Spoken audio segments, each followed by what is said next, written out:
Bonjour Clémence. Bonjour Anne-Laurence. Effectivement, je voulais vous parler de l'Iran. En Iran, on constate qu'il y a une véritable explosion du christianisme et c'est un vrai paradoxe parce que sur place, l'Église est vraiment menacée en quelque part. Beaucoup de chrétiens, de leaders chrétiens sont emprisonnés. Et un conférencier, Merad Fatih, a expliqué en 3 points très simples qu'est-ce qui serait à l'origine de l'explosion du christianisme. Alors le premier point, il s'agit de problèmes sociaux. On remarque par exemple l'augmentation du chômage, de la prostitution, et donc tout cela crée quelque part un désenchantement des Iraniens. Le deuxième point serait les prières ferventes, parce que ce conférencier est chrétien et donc il croit dans la puissance de la prière.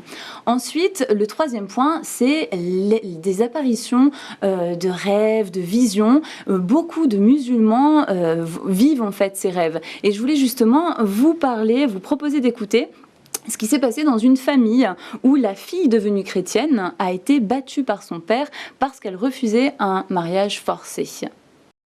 I heard the story of a daughter who came to Christ, a student. J'ai entendu l'histoire d'une jeune fille qui est venue à Christ en tant qu'étudiant. First, he was not taken seriously by her family. Et d'abord, elle n'a pas été prise au sérieux par sa famille.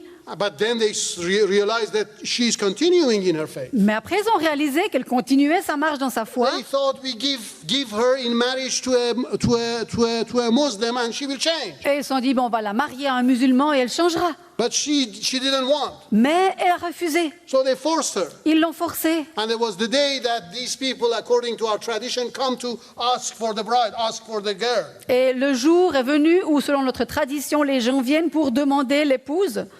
And before the father and the family, she said, "No, I cannot marry you." Et devant le père et toute la famille, elle a dit non, je ne peux pas vous And marier. it was so bad, for her father. Il se sentait tellement mal pour son père. So it was like his reputation got damaged. Bien sûr qu'elle salissait sa réputation. So when the person who had come for this girl went. Donc, quand les gens qui étaient venus pour prendre cette épouse sont repartis, the dad was so angry he took out his belt. Le père était tellement en colère qu'il a pris sa ceinture. And he started beating the girl. Et il a commencé à battre sa fille. I said, I will kill you if you don't change your religion, if you don't come back to Islam. Il a dit, si tu changes pas ta religion et tu ne reviens pas à l'islam, je te tuerai. And as he was beating up the girl, et alors qu'il battait sa fille, suddenly he fell down. Tout d'un coup, il est tombé, il s'est écroulé. He got sick.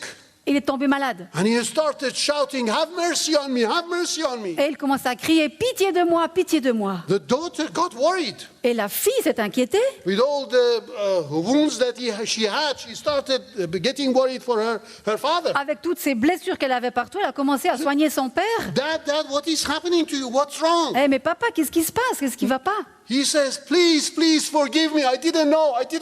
Et il disait, mais s'il te plaît, pardonne-moi. Je ne savais pas. Oh, why? What is happening to you? Mais quoi? Qu'est-ce qui t'arrive? He said that I see Jesus standing behind you. Et il a dit, mais je vois Jésus debout derrière toi. And as I was beating you, I realized that I was beating Jesus. Et alors que je te tapais, je voyais que je fouettais Jésus. And he had stretched his hand and said, "Why are you beating me?" Et Jésus a étendu sa main et m'a dit, mais pourquoi est-ce que tu me bats? Please pray to Jesus that he would forgive me. S'il te plaît, prie Jésus pour qu'il me pardonne. And this man is now a believer. Et cet homme est maintenant un chrétien. Believer, of course. Un chrétien secret, bien sûr.